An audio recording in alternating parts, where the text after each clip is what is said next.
Zach LaVine recently stated his desire to stay in Chicago. Well, the Milwaukee Bucks heard that and said they still want him. Reportedly, according to Evan Sidri, the Milwaukee Bucks are prepared to aggressively pursue Zach LaVine leading into the trade deadline. We're going to talk about it all and more, but you know what we got to do first? You are now tuned in to Chicago Bulls Central, hosted by Haize, your number one spot for all things Chicago Bulls.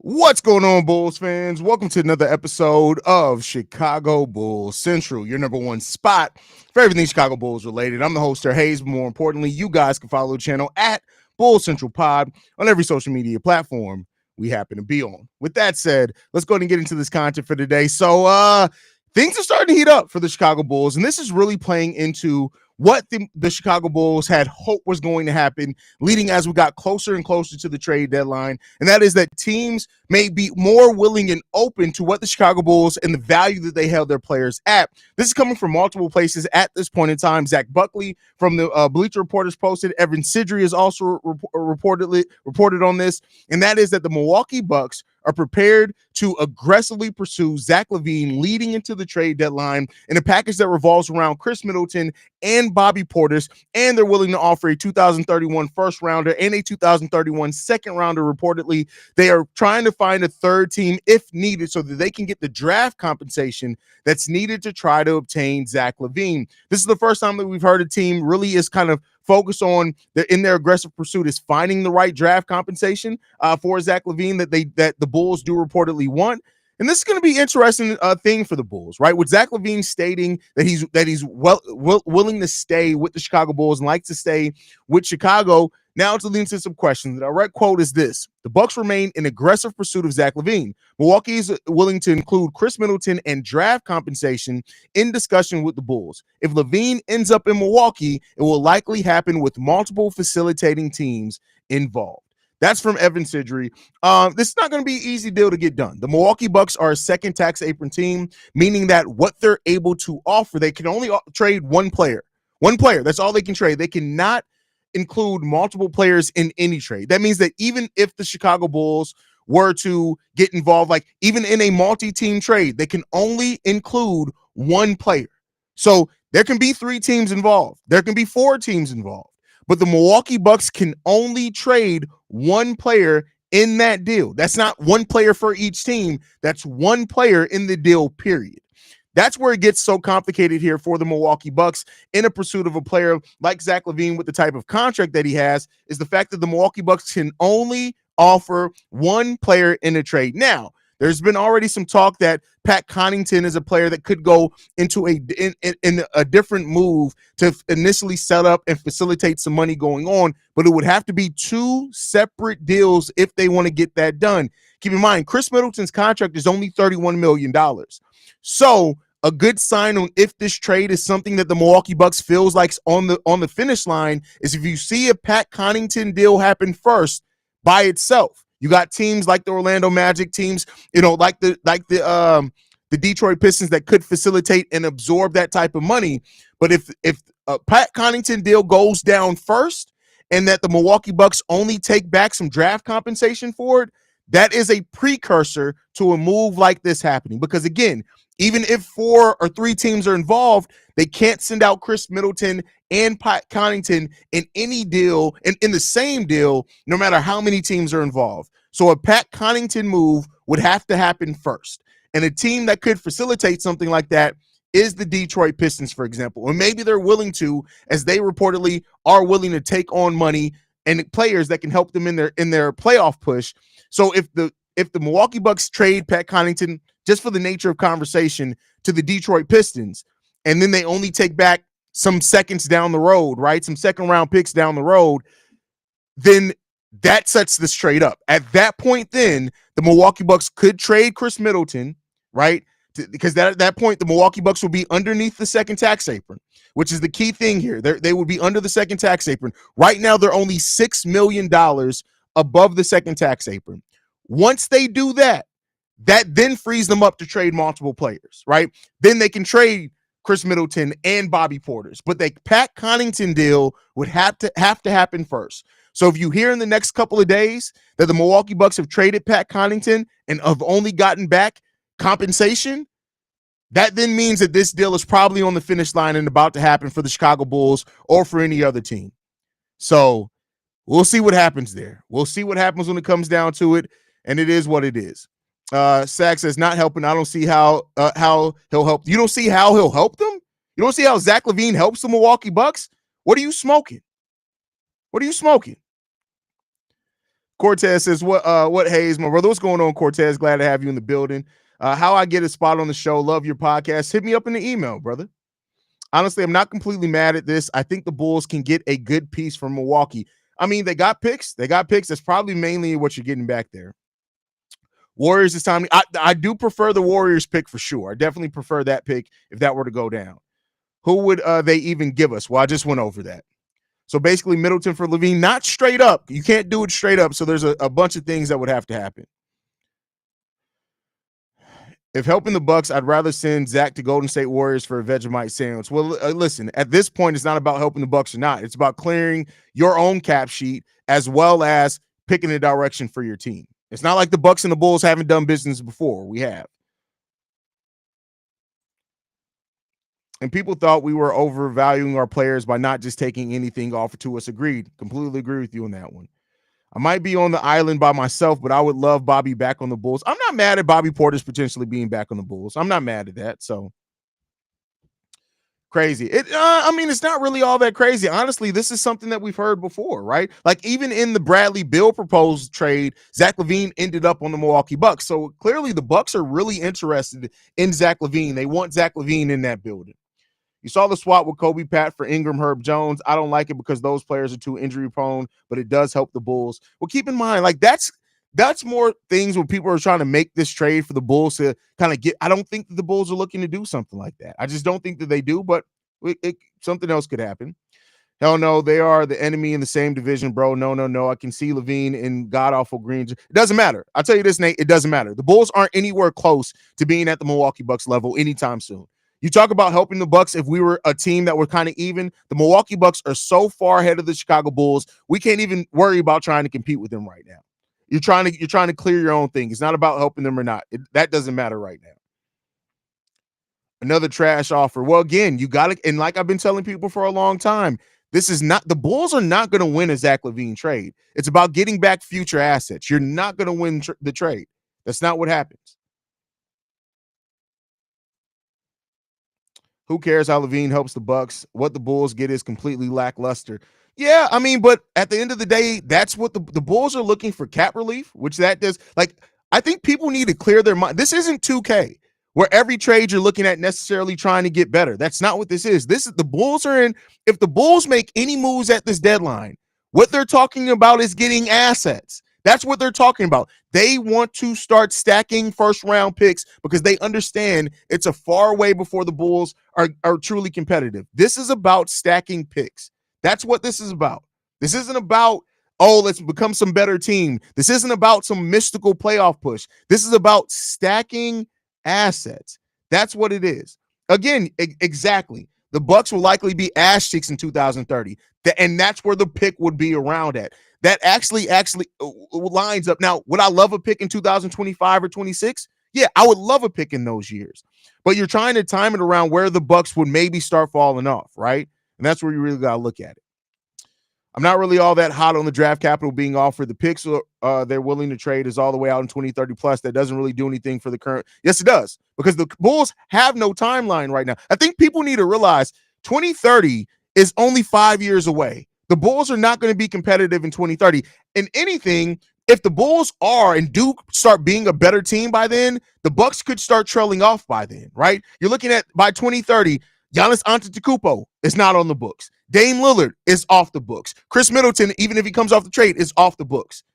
The Milwaukee Bucks could very well be a terrible team by then. And if you get an unprotected first-round pick, there's a good chance that pick is probably going to be in the lottery. I'm just saying. At that point in time, the Milwaukee Bucks aren't shaped up to be really good right now. I'm just saying. I'm just saying.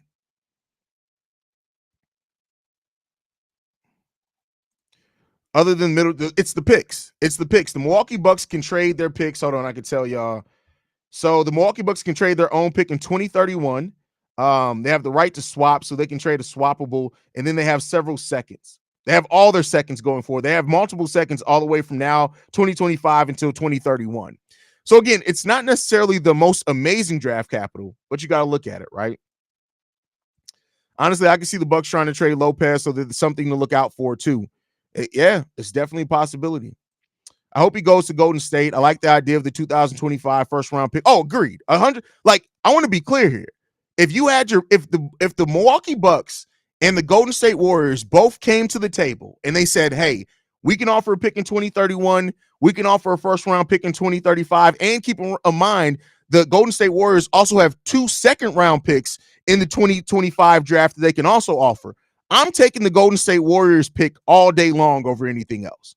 That's what I'm taking first. The Golden State Warriors pick takes precedence over anything else right now. Even with that pick potentially being in the 20s, I'm taking that because then keep in mind this. If the Bulls do that trade with the Golden State Warriors, regardless of what happens with Vooch, they'd have 2 first-round picks in 2025 and 3 second-round picks in 2025, meaning that if the Bulls want to move up in the 2025 draft, the lower pick, and they could take 2 out of the 3 or all 3 of those second-round picks to potentially move up in the 2025 draft. So you have your own pick in the top 10, and then you have tons of flexibility to potentially move. Or I wouldn't be mad at this either. If the Bulls were to trade the 2025 first-round pick that's lower and pair 2 of those second-round picks to then get a higher pick in 2026, I'm all for that as well, right? So it's about taking and managing your assets. Now, again, of course, you're taking a lot of what ifs in that case, but you got to look at the flexibility that provides for the Bulls, right? That's kind of what you're looking at in that case, at least in my opinion.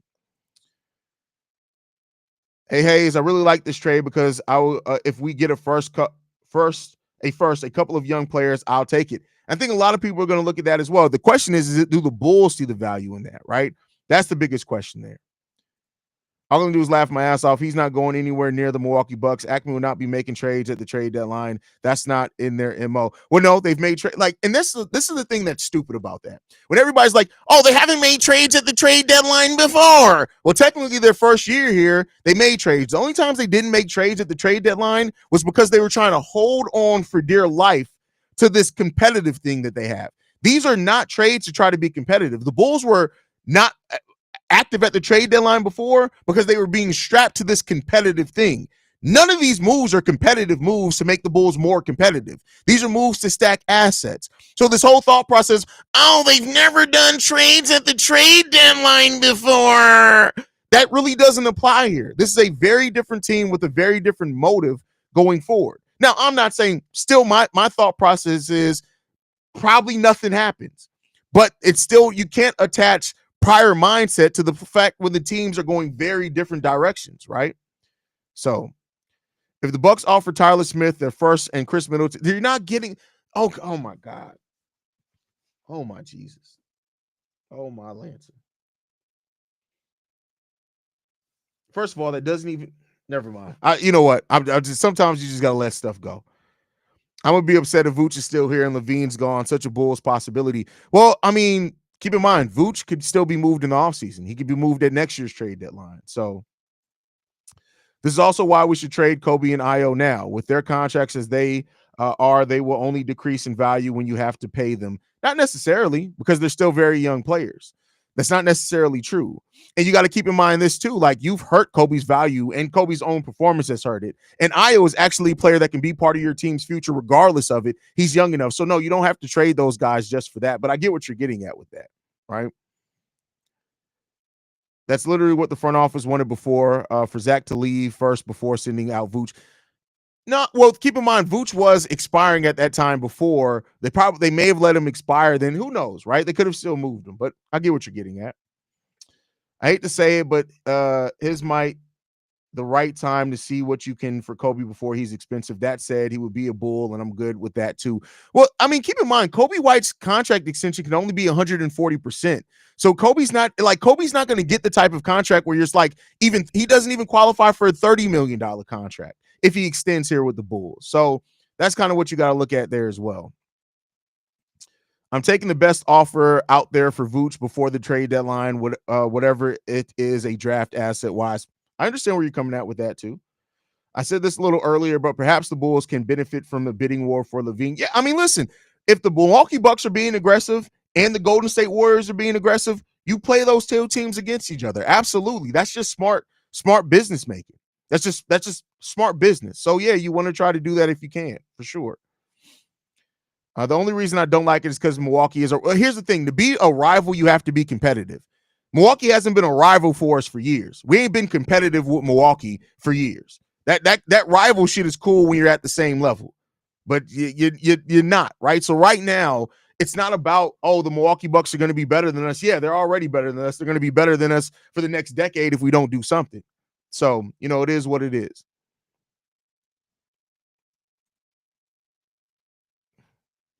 Do you think the playoff contending teams will be worried about Zach's lack of postseason experience? No, because most teams that are looking for him already have a thing there. What up, Drip? I'm not mad at this potential deal for Zach LaVine. He gets to stay close to the city, and despite what we may think of Doc Rivers, he does have a ring, and he's much. Yeah, I mean, Doc Rivers is not that much better than Billy Donovan. He just picks staff better. Laugh my ass off. How the hell you gonna make fun of my take and say, oh, their first year they made a trade? How many seasons they had? But what did I say after that? Supernatural. If you're gonna respond to the whole thing. Comprehension is key there. Right? Full comprehension of the full thing that was said. So go back and take the full statement that I made into consideration and come back and leave a better comment. Go and do that. What's up, Haize? How you feeling? But will this be a 3-team trade or something if this does happen? Well, it depends, Lee. It may be a 3-team trade regardless, but for this to happen anyway, they have to make a subsequent move to get Pat Connaughton off the books first. That is a precursor. They have to do that because Chris Middleton's contract isn't enough. So the first thing they would have to do is trade Pat Connaughton to a team that can absorb most of their salary. If they do that, they then are no longer a second tax apron team. Then they gain some flexibility to trade multiple players. So that has to happen first. And we'll see if they can get that done. LaVine would fit well with I'll tell you what, man, outside of my own dislike for the Milwaukee Bucks franchise, if at that point you're looking at Zach as your number 3, or even your number 2, depending on how you look at things, that's a dangerous team. And maybe that's what Zach LaVine is a better player than Chris Middleton. I would say at this point in their careers, he's a much better two-way player than Chris Middleton. Yes, he doesn't have the position versatility that Chris Middleton has, but Zach LaVine is the better player. So that's what you got to look at. As long as you don't get long-head, middle-aged Middleton, I'm good. Well, you're probably going to get that. Unless a third team gets involved, we probably are getting Middleton back in that deal. It's probably what you're looking at there, brother. Should we buy out Chris Middleton? No, he has an additional player that could get very expensive because he has that player option here.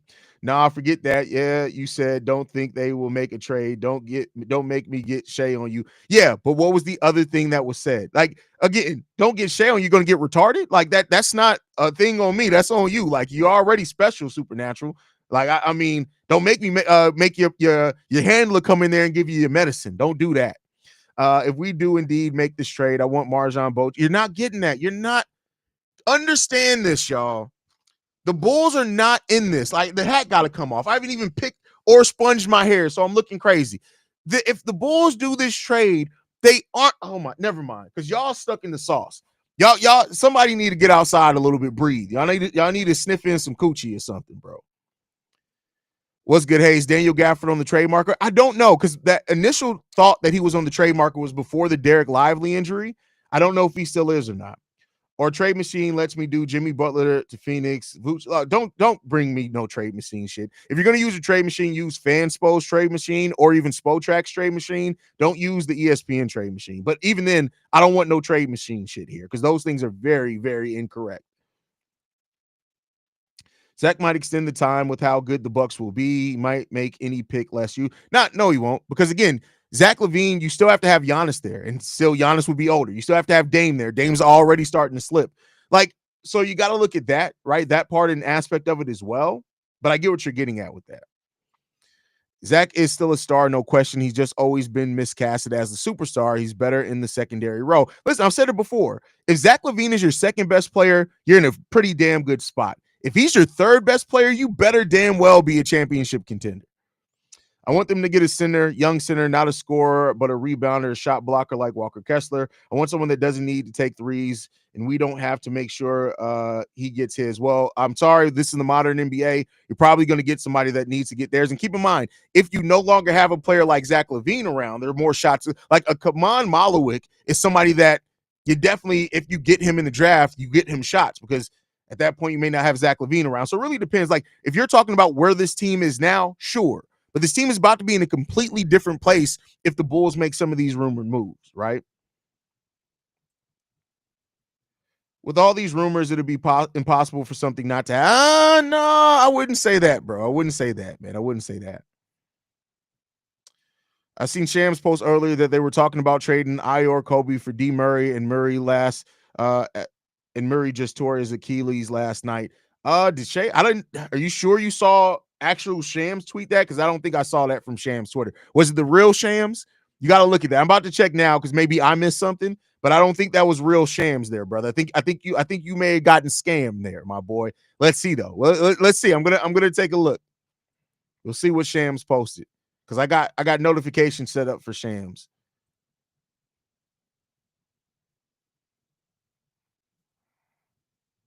Yeah, Shams tweeted nothing like that, bro. Nothing at all. Shams has not posted anything like that at all, bro. I'm looking at Shams' Twitter right now. Nothing like that. Why would you do Shay like that? But anyway, question to you: what would be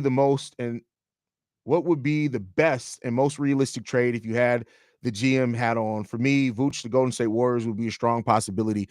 Yeah, but I mean, if they're willing to offer the first round pick, I would wait them out to the trade deadline and try to get them to come off that first round pick. If they can do that, cool. I'm all for it. Absolutely. Absolutely. Could we, I mean, you could buy out anybody, right? You could buy out anybody. But I think that with Chris Middleton having a player option for next year, keep in mind, he has a player option for $36 million. And if you buy, a player has to agree to a buyout. So he's not going to leave that money on the board. So the Bulls aren't going to give him 30 plus million in a buyout. So it's probably not likely going to happen.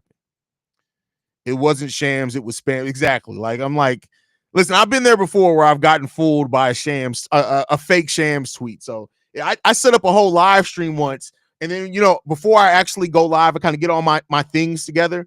And I looked at it. I was like, that's not actually Shams. And I deleted everything real quick. Thank God I didn't go live on it, though, because then I would have been stuck on there like, but yeah. But all right, y'all, man. I appreciate you guys so much, man, for everything that y'all bring to this, man.